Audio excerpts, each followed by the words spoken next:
ৰাজনৈতিক কথা বতৰাৰ পম খেদি আমি আহি উপস্থিত হৈছোঁ এখন ধাননি পথাৰত।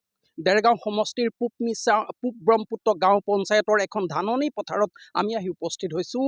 যিসকল দাৱনীসকলে ধান দোৱাত ব্যস্ত হৈ আছে, সাধাৰণ মানুহ, সহজ সৰল মানুহ, তেওঁলোক ৰাজনীতিৰ পৰা বহু দূৰত আৰু তেওঁলোকৰ মনৰ বতৰা ল'বলৈ আমি আহিছোঁ। যিহেতু সমাগত নিৰ্বাচন মাজত মাত্ৰ কেইটামান মাহ আছে, তাৰ পিছতে নিৰ্বাচন অনুষ্ঠিত হ'ব। তেওঁলোকে কেনেধৰণৰ এখন চৰকাৰ গঠন হোৱাটো বিচাৰিছে বা মহিলাসকলে কেনেধৰণৰ সা সুবিধা পাইছে, অনাগত সময়ত চৰকাৰ গঠন হ'লে তেওঁলোকে কেনেকুৱা ধৰণৰ এখন চৰকাৰ বিচাৰিব, ইয়াক লৈ বিভিন্ন জল্পনা কল্পনা চলি আছে। তেওঁলোকৰ পৰা মনৰ বতৰা ল'ম। আমি পোনে পোনে এই ধাননি পথাৰত উপস্থিত আছোঁ। সেইসকল আই মাতৃ আছে, সেইসকল বাইদেউ আছে, তেখেতসকলৰ পৰা পোনে পোনে জানিম। যিহেতু সমাগত নিৰ্বাচন মাজত কেইটামান মাহ আছে, কেনেকুৱা ধৰণৰ এখন চৰকাৰ আপোনালোকে এই মুহূৰ্তত আপোনালোকে কল্পনা কৰিব পাইছোঁ? আপোনালোকে আজি অহা দেখি মানে আমাৰ এই মহিলাসকলে পথাৰত ধান দি আছোঁ, আপোনালোকে অহা দেখি আমি ভাল পাইছোঁ। আমাৰ চৰকাৰখন যিটো নেকি আমাক গৈ আছে আগত, যিটো আমাৰ দুৰ্নীতি কৰিছে, এতিয়া যাতে গৌৰৱ গগৈ আমি যেনে তেনে চৰকাৰটো হওক, যি কাম এনেকৈ আমি মনটো আমি চেষ্টা কৰিছোঁ। আমি আগলৈ যাতে আমাক চাব লাগে। সুবিধা মানে পাইছোঁ মানে একোৱে নাপাওঁ, একো বস্তুৱে নাপাওঁ। মহিলাসকলক মানে দিছে, কিছুমান দিছে, কিছুমান নাই। তেনেকে পোৱাজনে পাইছে, নোপোৱাই নাই। কি ক'ব তাকে যিহেতু নিৰ্বাচন আছে, মাজত মাত্ৰ 3টামান মাহ আছে, কেনেকুৱা এখন চৰকাৰ বিচাৰিব আপোনালোকে? তাকে চৰকাৰখন ভাল এখন চৰকাৰ হওক, নতুনকে আৰু ভাল হওক, যাতে আমি আগলৈ আৰু ভাল হওক বুলিয়ে ইয়াকে বিচাৰোঁ।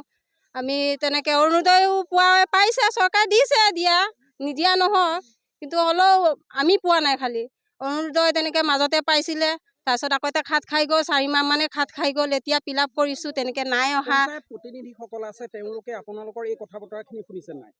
শুনিছোঁ, কাগজ জমা দিছোঁ। গোলাঘাট যাব বুলি লাগে বুলি কোৱাৰ কাৰণে তালৈকেও গৈছোঁ, আকৌ তালৈও কেঞ্চেল হৈ গ'ল, নোৱাৰিলোঁ মানে আহি যাবলৈ। আমি হাজিৰা কৰা মানুহে ডেইলি তেনেকৈ যাব নোৱাৰোঁ, কাম বন এৰি হাজিৰা এৰি ডেইলি যাব নোৱাৰোঁ নহয়।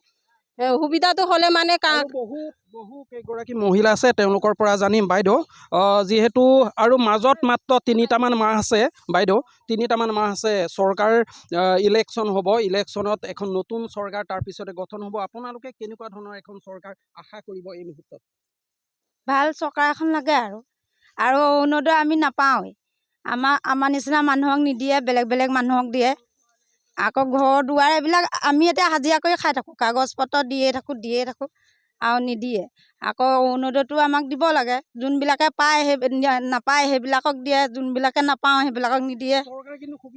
চৰকাৰে দিছে, এতিয়া মানুহে জানিব, এতিয়া চাই দিয়ে। তাকে ভাল চৰকাৰ এটা বিচাৰিছোঁ।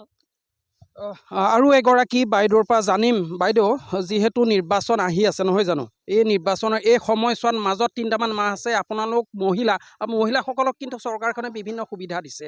আপোনালোকে কি ক'ব, কেনেকুৱা ধৰণৰ এখন আকৌ চৰকাৰ কেনেকুৱা ধৰণৰ বিচাৰিব? নহয়, আমি পোৱা নাই। আমি খেতিয়কসকলে আমি পাব লাগে। আমি ৰাতিলৈকে গড় এখন পোৱা নাই, একোৱে পোৱা নাই, লেট্ৰিন পোৱা নাই। সেইখন এপ্লাই কৰিছে, এইটো নাই পোৱা, এপ্লাই কৰিছোঁ, কেঞ্চেল কি কৰিছে সিহঁতে জানে। আৰু আমাৰ নিচিনা দুখীয়াবোৰে ঘৰ পাব লাগে, নাই পোৱা।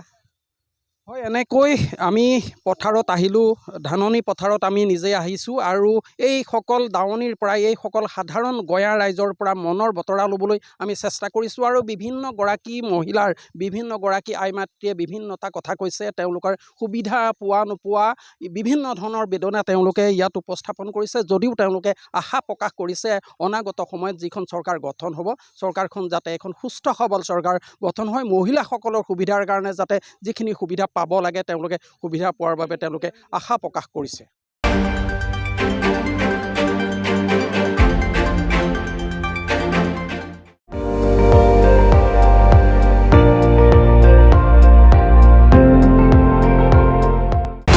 আপুনি চাই আছে ND24 সৰ্বশ্ৰেষ্ঠ নহয় সৰ্বোত্তমৰ দৌৰ